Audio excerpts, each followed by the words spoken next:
Pero no. ¿Ya? ¿Pone play? Puta la wea. Bueno, para terminar el contenido de la Primera Guerra Mundial, hoy vamos a explicar las consecuencias de esta guerra. En el aspecto más humanitario, nos encontramos con una cifra de más de 8 millones de muertos y casi 6 millones de mutilados aproximadamente. Algo bastante extraordinario para la época, primera vez que encontramos muertes en masas. Incluso las últimas guerras que habían sido en Europa, considerando la guerra napoleónica, no habían llegado a una cantidad tan grande de una mortalidad tan grande. Primera vez que nos encontramos con cifras de esta cantidad. En un segundo aspecto, encontramos en el aspecto económico los países que entraron a crisis económicas, que generalmente son los países que obviamente entraron en guerra, fueron los países beligerantes, y que obviamente se endeudaron para combatir esta guerra a través de todo lo que son los medios logísticos. A partir de esto se encontraron, sobre todo en los países europeos, una gran crisis económica, que fue posteriormente detonaría o ayudaría a que se produjera la crisis económica.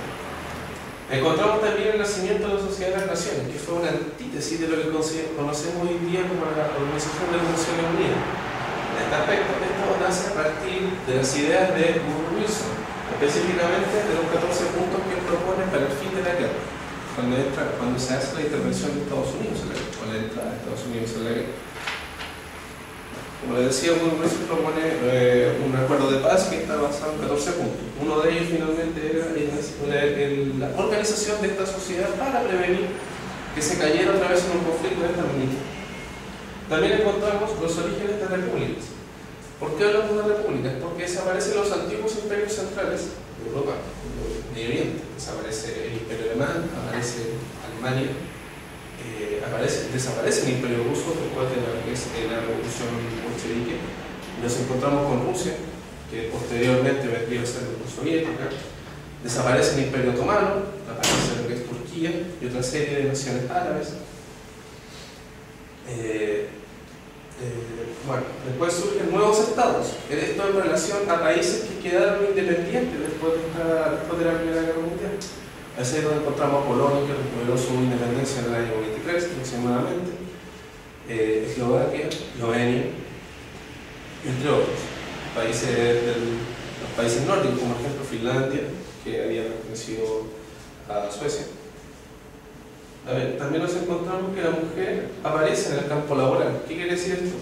La mujer había tenido un papel secundario, o siempre había tenido un papel secundario relegado, pero a partir de la Primera Guerra Mundial y la gran necesidad de hombres, tanto en el campo de batalla, obligó a que muchas mujeres, tanto como para mantener su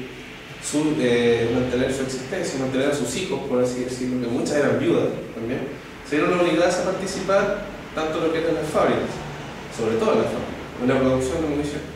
Y tenemos una imagen donde tenemos una señora de la época trabajando en la fábrica de munición. Por lo consiguiente, la mujer entra de lleno en lo que es el campo laboral. También tenemos las nuevas formas de combate, esto a partir de la Primera Guerra Mundial como tal. Específicamente, uno siempre se considera la aparición del tanque. ¿Por qué? Porque ya se terminaron, en lo que es la guerra clásica, se terminaron las grandes oleadas de infantería avanzando, casi luchando cuerpo a cuerpo.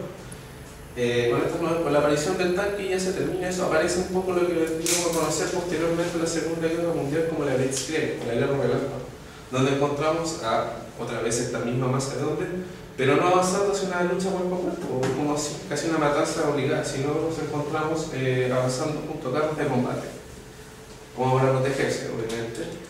Pero ya no son grandes guerras que se estancaban, como sí sucedió en la Primera Guerra Mundial con las trincheras. Aquí tenemos grandes masas, pero que avanzan en operaciones de corto tiempo, y que cumplen objetivos mucho más rápidamente.